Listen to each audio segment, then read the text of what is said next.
Hey everyone, for today's build is a start of a new series for players who have started playing and don't have access to all the perks that some of us might. And our boy Wraith here is going to be the first killer on the list. With these builds, I will always try to utilize one or two of the killer's perks, while the remaining perks will be perks that are available to all killers. These videos will be one game in length, and I'll try to get the most value out of the perks as I can. But let's get into today's build. Whispers, Sloppy Butcher, Bloodhound, and Shadowborn. Whispers will trigger when I am within 32 meters of a survivor. Sloppy Butcher, when I hit a survivor with a base attack, they will take much longer to heal and bleed more frequently. Bloodhound. Blood marks become much brighter and last an additional 4 seconds. This combines very nicely with Sloppy due to the increased bleeding frequency that it provides. Shadowborn. The killer's field of view is increased by 15 meters. Extra field of view is great for finding survivors who might just be hiding off in the little corners of your peripherals, and is great for tracking survivors during chase. You're definitely not going to see yourself getting 360 as often, as you'll be able to track their movement a lot smoother,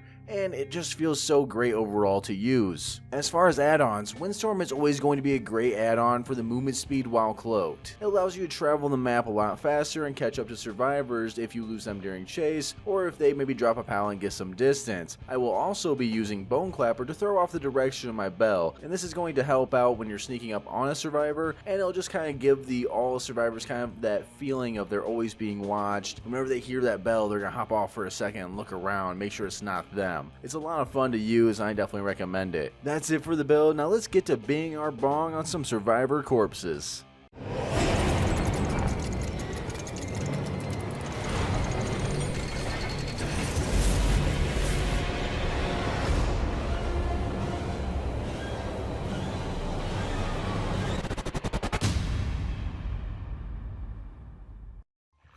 Oh, Lumpkin Lane. Just, love this map so much. There's so much hatred with it. Alright. Now, the idea I'm going to keep with running basic builds like this is I have to really pay attention to chase time. We got Whispers going off right away though, so I'm going to come over here, get a quick little look around. We are running Shadowborn. Here we go. We got our first survivor. Hi, how you doing? Nice to see you. See where they go. Now, if they're going to a loop, I don't want to chase that too well. They're going to a 50-50 loop in my opinion, so I'm just going to come here, do that, force them back over. You will take that. I'm going to do this. There it is. I hear someone working on the gen to my left, so I'm going to ignore her, leave her there, come over here and add some pressure this way. And I want to chase her. There we go.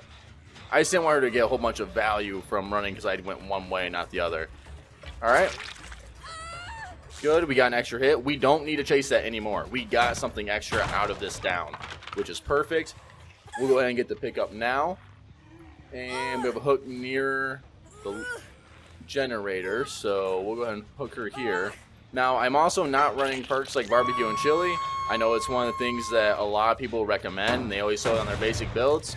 But if I'm a new player coming to the game, I don't have access to barbecue and chili, so I would not be using it. Nothing there. We're listening to gens rather than going and checking everyone individually, just like this. Nothing there.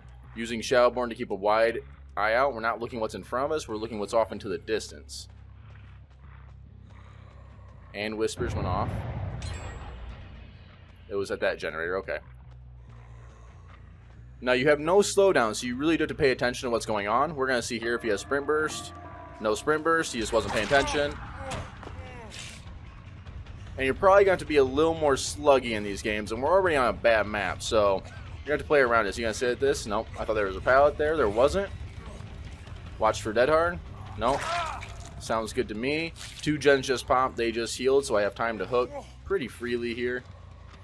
And we're going to start looking for our 3 gen possibility, which I see 1, 2, and 3 here. It's not the best, not the worst. And the one over there is pretty much fodder. I really don't care about it. They go back to the nearest gen because why wouldn't you? I want to get in her way a little bit. I didn't get in her way at all. Okay. Get her in this angle here. Okay. Oh, got stuck. Some of dirt. We'll chase this for a second. I don't think anyone's on a gen back there. We're only looking to go for 1 hit there. Yep. Fake the pallet throw. She kept running, but she ran right into me. So, works for me. A little bit of bloodlust, whatever. You see the other blood on the ground. That's going to be Bill. I don't want to chase this anymore. I'm going to come back here and actually check this gen. I think Claudette was just sitting on here the whole time. Actually, I got another survivor here. Hey, how you doing? You doing okay? Looks like no sprint burst gamers, which I'm really happy about. Sprint burst and Wraith can be really brutal. This is going to get finished before I can get her. That's fine. Let's go ahead and get her anyways. Yep, there it is. Now I'm looking probably to slug a little bit and then try and snowball. Here you are. I hear you. Well, I don't hear you, but I saw you because you were being silly. And to snowball a game, slugging is definitely required for it. So you kind of want to... Oh, hey, how you doing?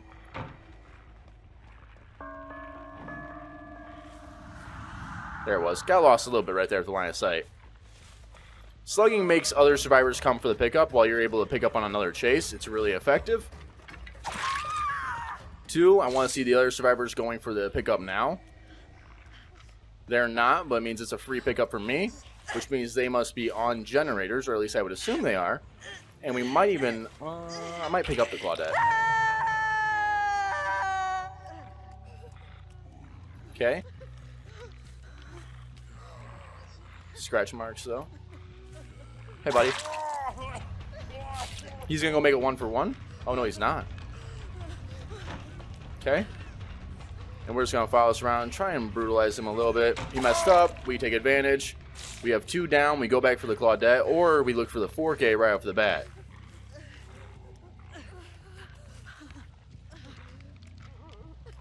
Now, she is fully healed, so I think I'm just going to take this time to get some hooks out of the way. I wish there was a closer one, but there isn't. So if I take her over here, she saves her. They might pick up Bill. Yep. There goes Bill. I actually think he probably used Unbreakable. They can't afford to heal. Hey, how you guys doing? Make sure to buy block as much as possible. She might make the 1-for-1, though. She's definitely going to be making the 1-for-1. We're going to go right for the Claudette. If she doesn't have borrowed time, it gives us extra pressure by having her downed. She had borrowed time. She will have to mend that either way, so I will go ahead and hook here. The other survivors need to be healing because Wraith is a scary man when everyone's injured, even when you don't have the Nanophobia. They messed up a heal check over there. I know this, obviously, because I don't really think anyone's going to be bringing diversion in a normal game, so they're healing over in this direction. Ah, it was a self-care. I love self-care players. I bring self-care sometimes, too, but I do it normally to entice more chasing. I think someone's going to go for the save. I'm actually going to leave her there. Yep, there's the save. Will they heal under hook is the question. Yes, they will. We go for the Claudette. We're watching the other survivors. If they wanted to go for a save, they would have had to been moving already. But they weren't. Easy peasy. I'm going to hook here and go back around. Look for them when they go for the pickup. And we're just trying to keep that pressure to the max right now so they can't do anything. We want to keep them off gens as much as possible. Okay, here they are. Force them into an area where they... Yep, perfect. If she would have stayed there, that would have been very bad. Oh. Okay.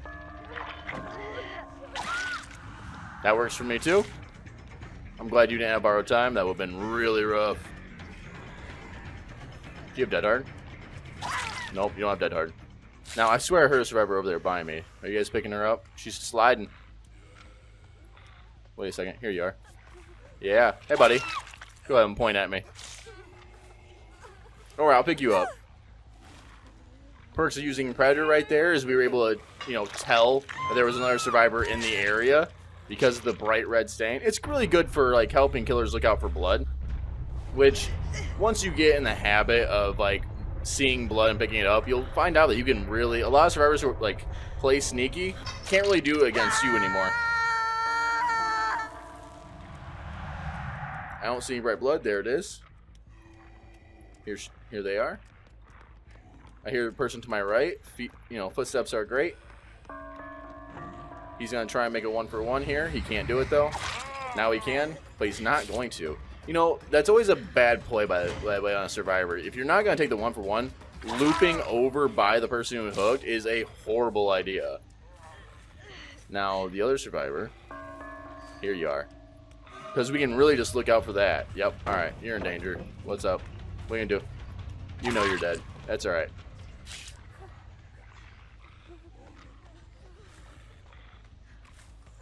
Listening for Bill. Oh, wait. Just really quiet, Bill. And there we go. With a basic build, we're able to get a nice little 4K. And I thought it would be a nice introduction to a new series that kind of shows that you don't need the craziest perks. Now, you will need some better perks probably when going against like the top 1% of the players, because they will just push them gens out. But for most games, you can get away with it. And if you don't have perks, this is a nice little build you can play off of and have some success with. Just make sure you know when to prioritize your 3-gen, when to look for slugging more if you're playing a little nicer. There's a lot of things to look for to enhance your game without even the build being required. But this build just helps out if you don't have the money for perks. Blood points. There we go. Merciless, feels good. And of course, we will GG it up. But I hope you all enjoyed the video. I hope it's helpful. I know I've been asked a few times on some basic killer builds. I didn't need everything. But until next time, I'm Red, and I'm signing off. Come on.